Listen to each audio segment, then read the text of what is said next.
Halo teman-teman semuanya, jumpa lagi dengan saya Pak Jimmy dan saya Bu Fangfang dalam mata kuliah Psikologi Kepribadian.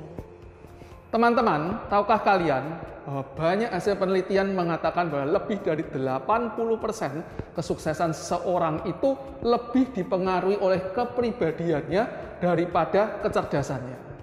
Banyak orang yang beranggapan bahwa yang membuat sukses itu adalah kecerdasan intelektual seperti logika, berhitung, berbahasa.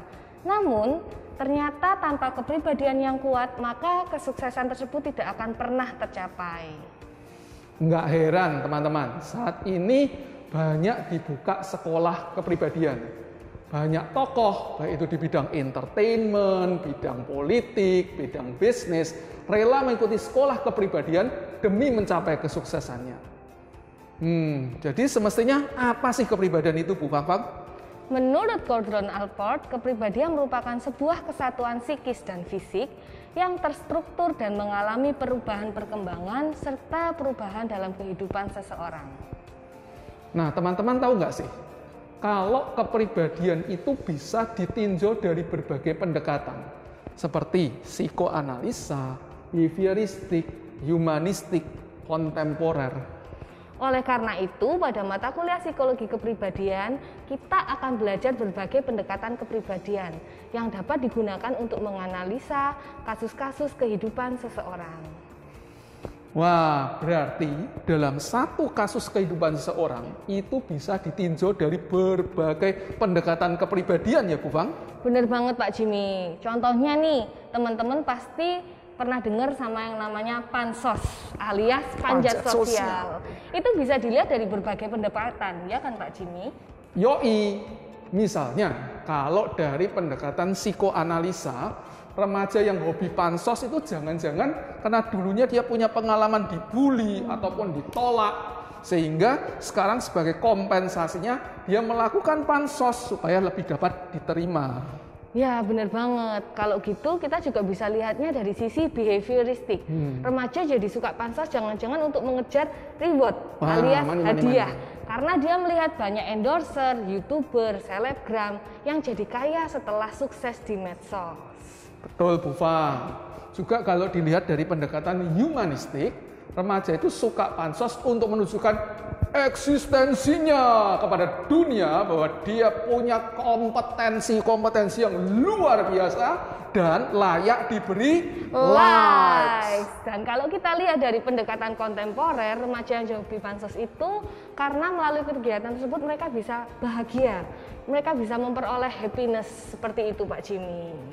Nah, teman-teman sekarang mulai penasaran kan tentang pendekatan-pendekatan kepribadian yang tadi kami jelaskan? Maka itu, ikuti dengan serius perkuliahan psikologi kepribadian ini ya teman-teman.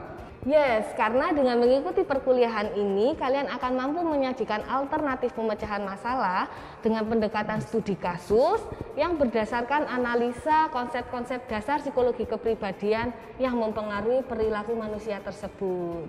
Teman-teman, dalam setiap perkuliahan kita, kira-kira seminggu sebelumnya gitu ya Bu Fang, ya, kami akan menyediakan video tutorial di Ciputra e-learning untuk menjelaskan materi-materi yang akan kita pelajari. Secara mandiri teman-teman harus mempelajari video tersebut sebelum kelas dimulai. Karena setiap di awal permulaan kelas kita akan memberikan kuis bagi teman-teman untuk memastikan bahwa teman-teman sudah mempelajari video tutorial tersebut. Dalam setiap pertemuan teman-teman juga akan diminta untuk membahas kasus berdasarkan pendekatan kepribadian yang sedang kita pelajari. Semua tugas tersebut akan dimasukkan di dalam penilaian baik SA1, UTS maupun SA2. Sedangkan sebelum ujian akhir, teman-teman akan mendapat kesempatan untuk memberikan psikoedukasi atau memberikan pemahaman-pemahaman psikologi kepada sekelompok remaja, misalnya siswa SMP atau SMA. Ya benar, psikoedukasi tersebut akan dilakukan secara online teman-teman untuk mengedukasi permasalahan-permasalahan remaja berdasarkan salah satu pendekatan kepribadian yang telah kalian pelajari. Untuk info lebih lanjut, teman-teman silakan membaca dan mempelajari RPS serta roadmap yang sudah kami upload di Ciputra e-learning. Oke teman-teman, sampai bertemu pada kelas online psikologi kepribadian di setiap hari Kamis jam 9:10 waktu Indonesia Barat. Dan jangan lupa di setiap perkuliahan siapkan diri kalian sebaik-baiknya. See you, salam Psychopreneur.